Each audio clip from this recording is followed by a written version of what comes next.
Bonjour. Car Dieu a tellement aimé le monde qu'il a donné son Fils unique, afin que quiconque croit en lui ne se perde pas, mais obtienne la vie éternelle.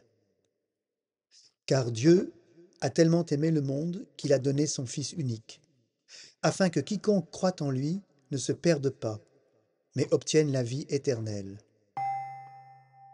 En cette fête de la Croix glorieuse, ces paroles de Jésus citées par Saint Jean, chapitre 3, résonnent comme une promesse.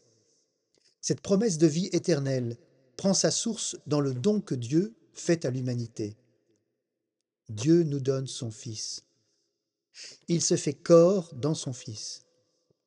Il se laisse toucher, voir, contempler, car nous pouvons toucher, voir, contempler Jésus.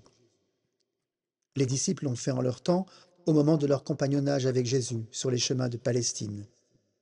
Ce compagnonnage nous est également possible dans les sacrements que nous recevons, dans la lecture de sa parole, dans l'oraison qui ouvre notre cœur à la présence de Jésus. L'amour que Dieu porte à sa création est un thème qui traverse toute la Bible. Sans cet amour, l'alliance que Dieu propose à son peuple n'aurait pas de sens. Nous sommes bien loin ici d'un Dieu distant, aux abonnés absents. Donner son Fils, c'est se donner soi-même. Il y a dans la phrase de Jésus citée par Saint Jean le résumé de toute l'histoire du salut. Sans Jésus, nous risquons en effet de nous perdre.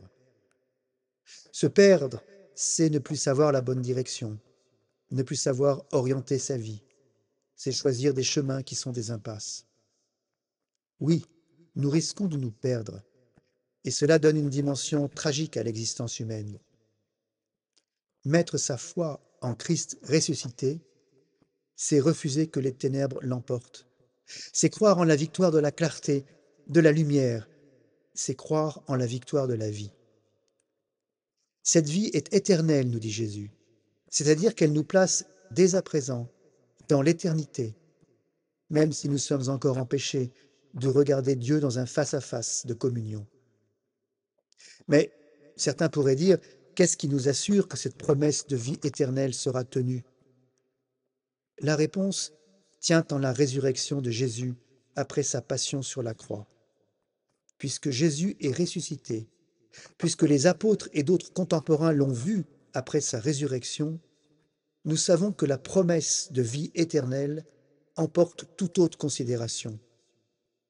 Nous avons vocation à ressusciter avec le Christ, maintenant et pour toujours.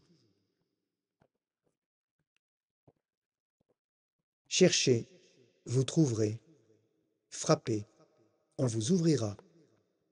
Bon dimanche.